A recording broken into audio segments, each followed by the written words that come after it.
Ecclesiastes 5:1-20. Fulfill your vow to God. Verse 1. Guard your steps when you go to the house of God. Go near to listen rather than to offer the sacrifice of fools, who do not know that they do wrong. Verse 2. Do not be quick with your mouth. Do not be hasty in your heart to utter anything before God. God is in heaven, and you are on earth. So let your words be few. Verse 3.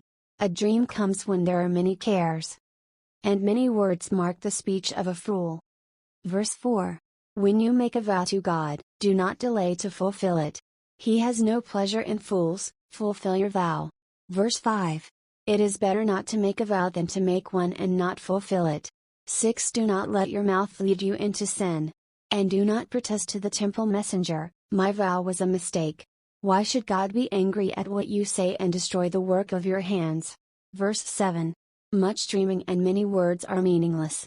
Therefore fear God. Riches are meaningless. Verse 8. If you see the poor oppressed in a district, and justice and rights denied, do not be surprised at such things, for one official is eyed by a higher one, and over them both are others higher still. Verse 9. The increase from the land is taken by all, the king himself profits from the fields. Verse 10. Whoever loves money never has enough. Whoever loves wealth is never satisfied with their income.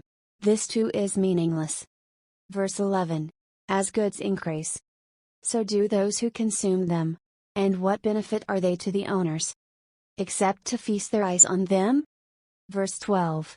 The sleep of a laborer is sweet, whether they eat little or much. But as for the rich, their abundance permits them no sleep. Verse 13. I have seen a grievous evil under the sun, wealth hoarded to the harm of its owners. Verse 14.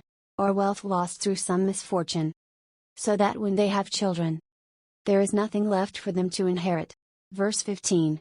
Everyone comes naked from their mother's womb. And as everyone comes, so they depart. They take nothing from their toil that they can carry in their hands. Verse 16. This too is a grievous evil. As everyone comes, so they depart. And what do they gain, since they toil for the wind? Verse 17. All their days they eat in darkness, with great frustration, affliction and anger. Verse 18. This is what I have observed to be good, that it is appropriate for a person to eat, to drink and to find satisfaction in their toilsome labor under the sun during the few days of life God has given them, for this is their lot. Verse 19. Moreover, when God gives someone wealth and possessions, and the ability to enjoy them, to accept their lot and be happy in their toil, this is a gift of God. Verse 20.